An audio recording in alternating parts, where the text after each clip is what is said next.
बेलापुर गांव में एक शंकर नाम का गरीब किसान था।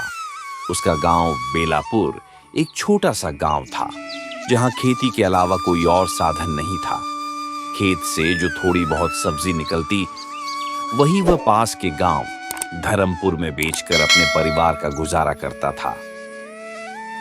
घर में उसकी बूढ़ी माँ थी, पत्नी थी और एक छोटा सा बेटा।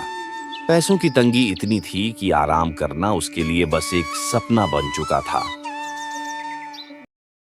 शंकर रोज सुबह घर से निकलता और शाम ढलने के बाद लौटता था, लेकिन उस दिन सब्जी ज्यादा बच गई थी। ग्राहक कम थे। बेचते बेचते रात के करीब 11 बज गए। धर्मपुर से बेलापुर जाने के लिए एक सुनसान कच्ची सड़क पड़ती थी, जो जंगल के बीचों बीच से होकर गुजरती थी।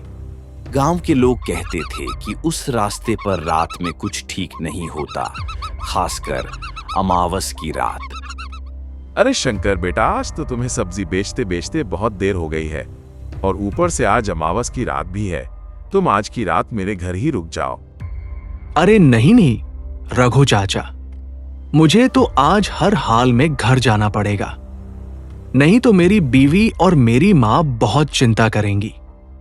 अरे शंकर बेटा, आज धर्मपुर से बेलापुर जाने में खतरा हो सकता है। जंगल का रास्ता है और अमावस की रात को वहां अजीब अजीब घटनाएं होती रहती हैं।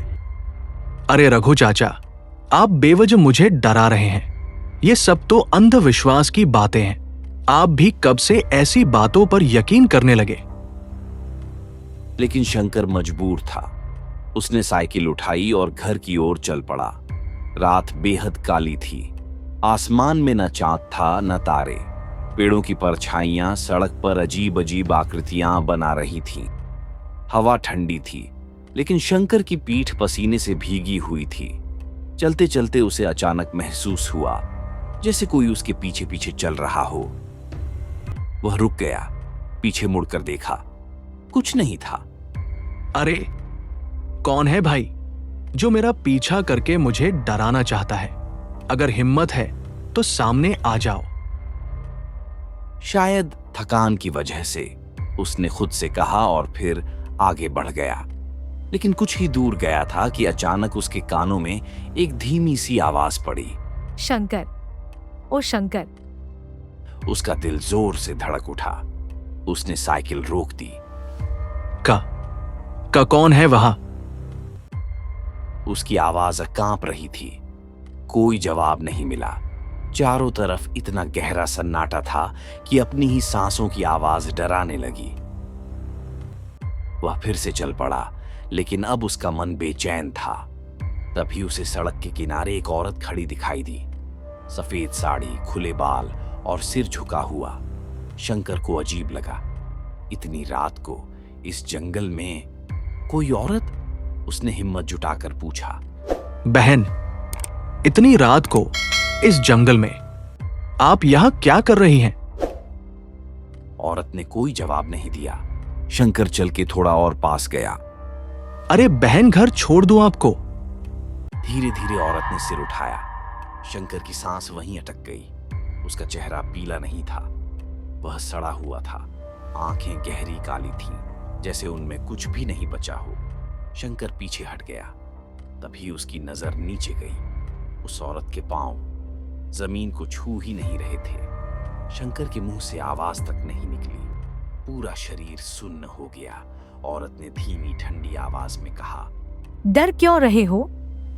मैं भी तुम्हारी तरह ही घर जा रही हूँ। अचानक उसकी आवाज बदल गई और वह जोर जोर से हंसने लगी। उसकी हंसी से पेड़ तक कांप उठे। हवा तेज हो गई। शंकर समझ गया, यह कोई इंसान नहीं है। वह साइकिल वहीं छोड़कर जान बचाने के लिए भागने लगा। पीछे से वही आवाज गूंजी, भागो मत शंकर, इस सड़क से कोई नहीं बचता। वह जितना तेज भागता, आवाज उतनी ही पास आती जाती। मैंने भी इसी सड़क पर दम तोड़ा था, रात में घर लौटते हुए, और तब किसी ने मेरी मदद नहीं की। शंकर रो पड़ा। मुझे छोड़ दे मां, मेरे बच्चे भूखे मर जाएंगे। कुछ पल के लिए सब कुछ शांत हो गया। फिर भूतनी की आवाज बदली। अब उसमें गुस्सा नहीं था, बस ठंडा डरावना यकीन था। भूतनी धीरे से बोली, यहां से भागकर कोई नहीं बचा शंकर। शंकर फिर भी दौड़ता रहा। उसे लग रहा था कि वह बहुत दूर निकल आया है, लेकिन अचानक उसके पैर रुक गए। उसके सामने वही पुराना पीपल का पेड़ था जहां उसने पहली बार उस औरत को देखा था। शंकर की आंखें फैल गईं। हाँफते हुए वह बोला, नहीं, ये मुमकिन नहीं है। मैं तो यहां से निकल चुका था। पीछे से ताली बजने की आवाज आई।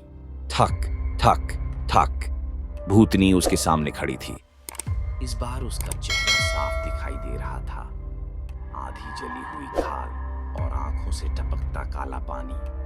भूतनी बोली, ये सड़क घूमती नहीं है, ये लोगों को घुमाती है। शंकर के गले से आवाज नहीं निकली। उसके पैर धीरे धीरे जमीन में धंसने लगे।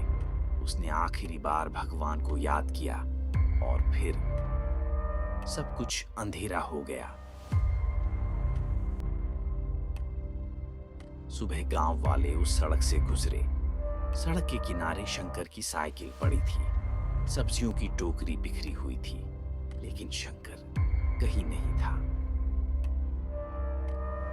आज भी अमावस की रात अगर कोई उस रास्ते से गुजरता है तो पीपल के पेड़ के नीचे सफेद साड़ी में दो साएं दिखाई देते हैं और हवा में एक धीमी सी फुसफुसाहट गूंजती है। रात का रास्ता कभी घर नहीं पहुंचाता।